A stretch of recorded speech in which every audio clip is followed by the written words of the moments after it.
In this video, I will be showing you how to make the group option visible in Canva.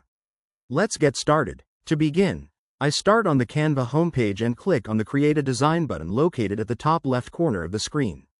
From the drop-down options, I choose YouTube Thumbnail to open up a fresh blank canvas in the editor. Once the editing interface is fully loaded, I head over to the left-hand sidebar and click on the Elements tab. Here, I scroll through my graphics to pick a few items to design with. I click on this watercolor cherry graphic to place it directly onto the page. I grab the corner handle to adjust its size, and I drag it over toward the left side of the canvas. Next, I select a second element from the panel, this pink bow illustration. I scale it down so it fits nicely on the canvas, and then I move it right next to the cherries. Now, I close the left sidebar to have a clean workspace.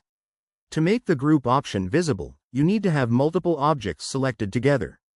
I click and drag my mouse across both graphics to create a selection box around them. As soon as both elements are highlighted, the floating toolbar automatically appears right below the selection box, showing the Group button. I click on Group, and both graphics are instantly bound together as a single unit, allowing me to move or resize them as one. I can easily click Ungroup to separate them again, or click Group whenever I want to keep them together. And there you have it. That's the complete process of how to visible group option in Canva.